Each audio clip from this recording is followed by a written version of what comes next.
আসসালামু আলাইকুম, স্বাগতম জানাচ্ছি বিবিসি নিউজ আন্তর্জাতিক সংবাদে। শুরুতেই সংবাদ শিরোনাম, এরপর বিস্তারিত।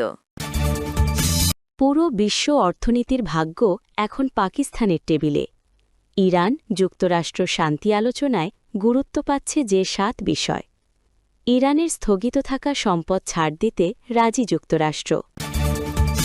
দর্শক, এতক্ষণ শুনছিলেন সংবাদ শিরোনাম। এখন বিস্তারিত। আপনি যদি ইসরায়েলের ধ্বংস চান এবং মুসলিমদের পাশে থাকেন, তাহলে ভিডিওতে লাইক করে চ্যানেলটি অবশ্যই সাবস্ক্রাইব করে দিবেন এবং আপনার মূল্যবান মতামত অবশ্যই কমেন্টে লিখে জানিয়ে দিবেন। এখন বিস্তারিত। পুরো বিশ্ব অর্থনীতির ভাগ্য এখন পাকিস্তানের টেবিলে। মার্কিন যুক্তরাষ্ট্র ও ইরানের মধ্যে চলমান আলোচনা প্রসঙ্গে পাকিস্তানের পরিকল্পনা ও উন্নয়ন মন্ত্রী আহসান ইকবাল বলেছেন, এই আলোচনার ফলাফল কেবল সংশ্লিষ্ট দেশগুলোর জন্যই নয়, বরং পুরো বিশ্ব অর্থনীতির ভবিষ্যতের ওপর প্রভাব ফেলবে। আল জাজিরাকে দেওয়া এক সাক্ষাৎকারে তিনি জানান, এই সংকট বিশ্ব অর্থনীতিকে অস্থিতিশীল করে তুলেছে, তাই আলোচনার মাধ্যমে কোনো সিদ্ধান্তে পৌঁছানো অত্যন্ত গুরুত্বপূর্ণ। ইকবাল আশা প্রকাশ করেন যে দুই পক্ষ আলোচনার মাধ্যমে একটি চূড়ান্ত সমাধানে পৌঁছাতে সক্ষম হবে।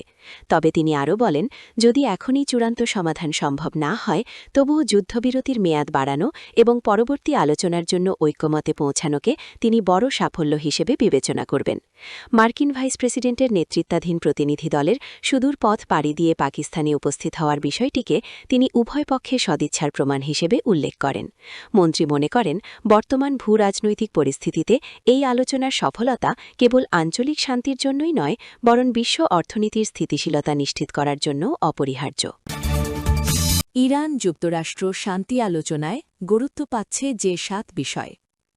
টানা 6 সপ্তাহের রক্তক্ষয়ী যুদ্ধের পর চরম সংশয় আর অবিশ্বাসের মাঝেই পাকিস্তানের মধ্যস্থতায় ইসলামাবাদে শুরু হয়েছে ইরান যুক্তরাষ্ট্র ঐতিহাসিক শান্তি আলোচনা।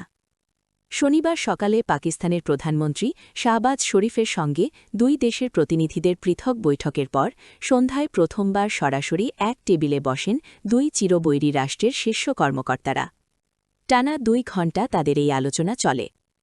মার্কিন হামলার ভয়াবহতা তুলে ধরতে কালো পোশাক পরে এবং নিহত স্কুল শিক্ষার্থীদের জুতা ও ব্যাগ সঙ্গে নিয়ে পাকিস্তানে আসেন ইরানি প্রতিনিধিরা। হাই ভোল্টেজ এ বৈঠকে মূলত 7টি বিষয় সবচেয়ে গুরুত্ব পাচ্ছে। লেবাননে পূর্ণাঙ্গ যুদ্ধবিরতি, সব ধরনের মার্কিন নিষেধাজ্ঞা প্রত্যাহার এবং বিশ্ব অর্থনীতির অন্যতম ধমনী হরমুজ প্রণালীর ওপর নিরঙ্কুশ নিয়ন্ত্রণের দাবিতে অনড় ইরান। অন্যদিকে হরমুজকে শর্তহীনভাবে উন্মুক্ত করা এবং ইরানের পারমাণবিক ও মিসাইল কর্মসূচি চিরতরে বন্ধের শর্তে মরিয়া যুক্তরাষ্ট্র। 1979 সালের ইসলামী বিপ্লবের পর দুই দেশের এ শীর্ষ পর্যায়ের সরাসরি আলোচনা শেষ পর্যন্ত বিশ্বকে খাদের কিনারা থেকে ফেরাতে পারবে কিনা তা নিয়ে এখনও অনিশ্চয়তা রয়ে গেছে। একটি পাকিস্তানি সূত্র জানিয়েছে, আলোচনা ইতিবাচক পরিবেশে অনুষ্ঠিত হয়েছে।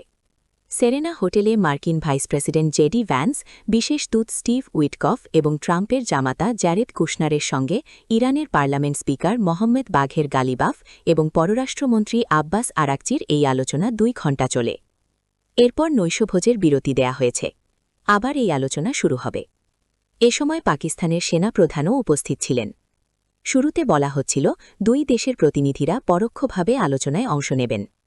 তবে পরে পাকিস্তানি কর্মকর্তাদের উপস্থিতিতে সরাসরি আলোচনা শুরু হয়। এটিকে বড় অগ্রগতি হিসাবে দেখা হচ্ছে। ইতোমধ্যে অনেক বিষয় আলোচনায় এসেছে। লেবানন ইস্যুতেও কিছু অগ্রগতি হয়েছে। কিছু সূত্র ইঙ্গিত দিয়েছে, ইসরায়েলের অভিযান এখন লেবাননের দক্ষিণে সীমাবদ্ধ থাকবে।